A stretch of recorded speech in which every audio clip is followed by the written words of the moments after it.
Hey everyone, it looks like we just got the new kits for each of the new 6 stars that are a part of the new Slime collab coming to JP on the 16th. And a quick little fun fact, it's starting on the 16th and ending on the 30th. That's correct, an entire 2 weeks for an entire crossover, so the fact that the crossover is this short is just crazy to me. It does make me think that either something big is going to come after it, or just maybe that the licensing fee for the anime was too much. Hopefully it's the latter though. Jumping right into it though, starting with the most anticipated unit, Demon Lord Rimuru. He's a dark demon and his slots are 6-star magic, 5-star support, and 5-star heal or physical. Definitely really good slots. His 6 and 7-star LB are actually pretty good since they can benefit him quite a bit, and that heal slot is good to put the heal elemental ruin equip if needed for a dark team. Next is going to be his skill. For 7 seconds, it increases his own stats by 20% with a 12-second CT. Nothing insane, it's a nice little heal of sorts. For his arts, it does 17,000 dark damage magic. For 45 seconds, he increases his crit rate by 100%, and then the next time he uses his super art, he increases his arts by 150. It's really unique. The crit rate is especially welcome, especially considering it lasts so long, and the extra arts boost is nice to go straight back into attacking again. For his true art, it does 60,000 dark damage magic, and for 40 seconds, he stacks 70% damage resist down on the enemy. This is actually a really strong debuff. The fact that it stacks makes it even more lethal. I could foresee this getting anywhere from 4 to 5 stacks, meaning around 350% damage resist down if he has a lot of arts. Definitely going to be interesting to see how high it can actually get in game. Next is the super art. It does 160,000 dark damage magic. He increases his super crit rate by 40% during his super art, and for 30 seconds, he stacks 120% dark damage for the team. Definitely his craziest attack so far. The attack itself does a ton of damage while providing a crazy damage buff for the team if it's dark. With it lasting 30 seconds, I could see the average team getting anywhere from 2 to 3 stacks with it, especially considering he needs 300 arts to use it each time, and that does take quite a bit to get. That's still 360% dark damage, which is insane for the team, more specifically a dark team. As for his passives, when he's above 50% HP, he gets 5 arts a second, whereas below 50% HP, all allies get 30% damage resist. He also gets 100% burn and paralysis resist. The arts is really nice for him considering it's passive, although that AoE damage resist can be really useful, and on a team with a healer it could come in clutch. Although if you are going to use him with Summer Rosetta, it's not the best considering you need to be above 50% for her arts gauge, but it's not really too crazy anyways. But the fact that it does stack with Shiro is definitely a good plus. As for his true weapon, it's a 5-star support. It increases the target's arts by 40, and then all allies' arts by 4 a second for 5 seconds, with a 40-second CT. When used on Rimuru, it gives him 70% attack and 1 arts a second, as well as 10% skill damage up. It's not a terrible equip, it gives a good amount of arts, albeit the main appeal being that 70% attack passively, and considering Demon Lord Rimuru doesn't have any attack innate, it's gonna be very strong on himself, but of course it's not like it's needed. Overall, Demon Lord Rimuru seems to be a very strong damager as well as damage supporter and debuffer. He has a lot of innate art gen and his debuffs are insanely strong. He's not exclusive to demons, so he can be ran on any dark team, which will be interesting to see how he performs. Pairing him with units like Ainz and Summer Rosetta will be an insane comp in my opinion, even pairing himself with a dupe of himself, and having one true art while the other super art could actually be a comp considering they both stack with each other.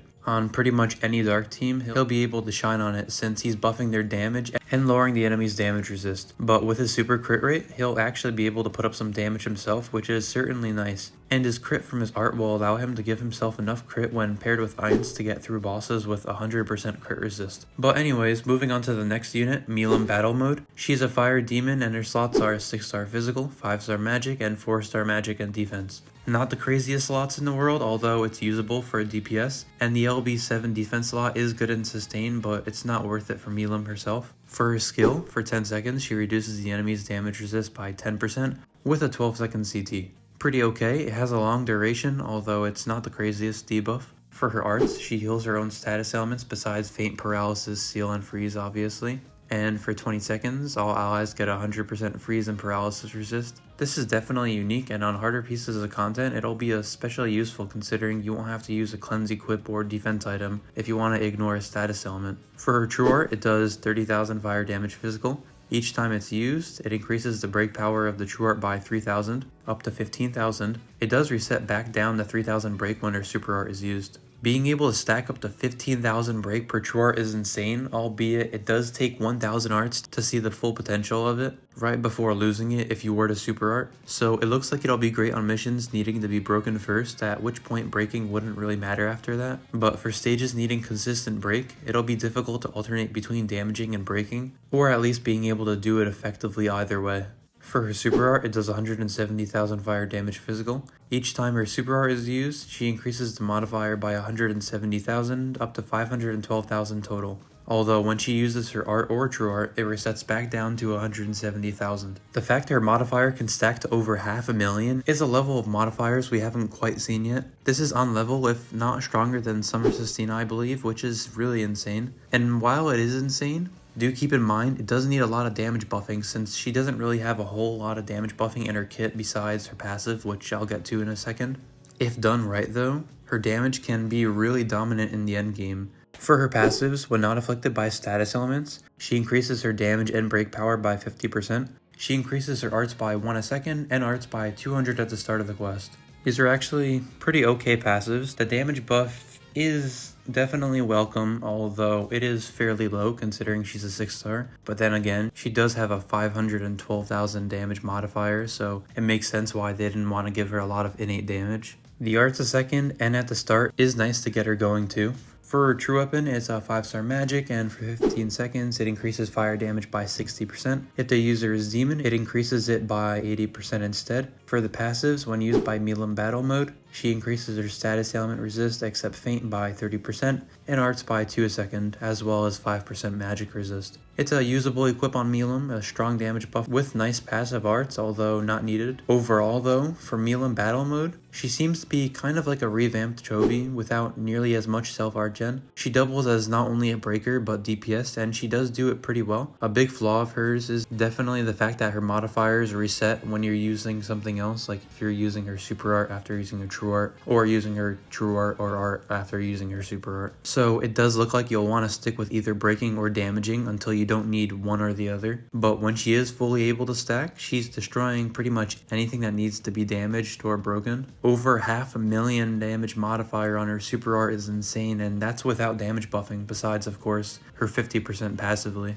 Imagine her with someone like Valentine's Priscilla. Blazing Flower Mira would also work somewhat okay for not only the huge amount of art gen, but the physical debuff. On the flip side though, if you do need an insane breaker, she would go crazy paired with someone like Chloe, since she'd benefit from Chloe's 100% fire resist debuff on super art, as well as her 70% break power on true art. Basically, Milim's a very empty slate that can be changed depending on what you want her to be. And the more you're able to support her, whether that be through damage or break, the more she's able to shine. But at the end of the day, she does need a lot of support if you want to run her efficiently.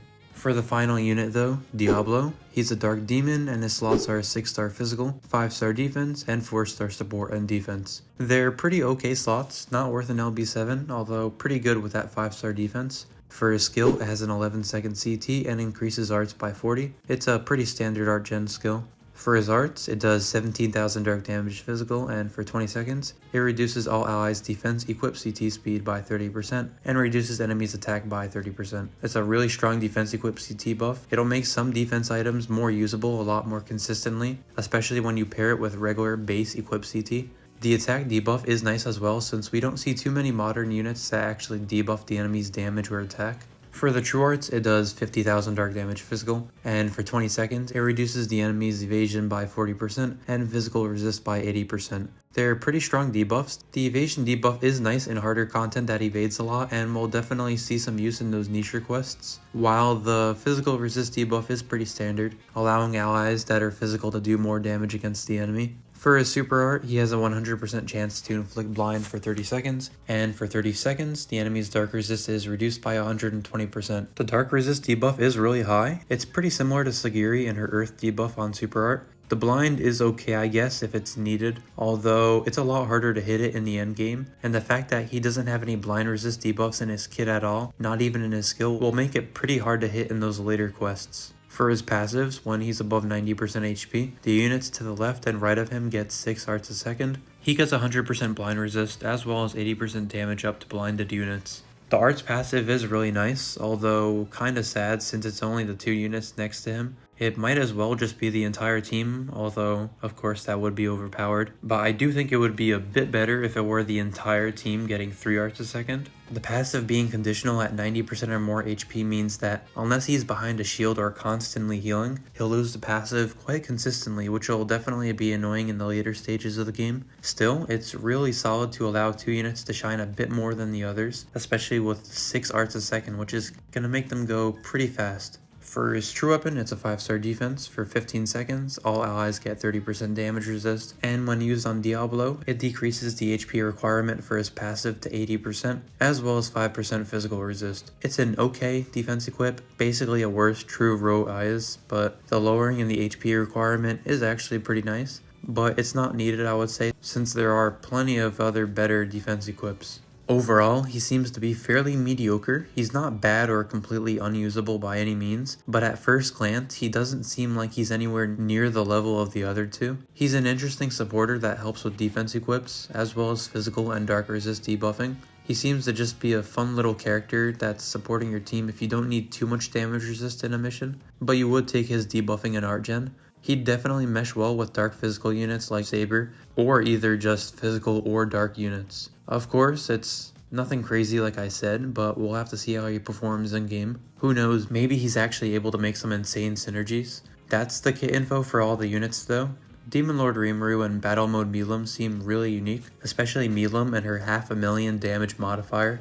I wouldn't say anyone's really worth pitying by any stretch of the imagination, but they're all pretty good units so far, which is nice to see. If this does come to global anytime soon, I would personally hope for Demon Lord Rimuru since he has a lot of good synergy with a bunch of teams, more specifically a dark team. And it seems like as of recently, demons are finally getting the love that they deserve, and while I won't make them the same level as humans, this is definitely a good step in that direction. Let me know your personal thoughts about the units though. I'll release a video for the dream evolutions of the other 8 crossover units when we get them, which should be soon, so be sure to stay tuned. If you did enjoy the video, I'd appreciate it if you subscribe to the channel. Thanks for watching, and I'll see you later.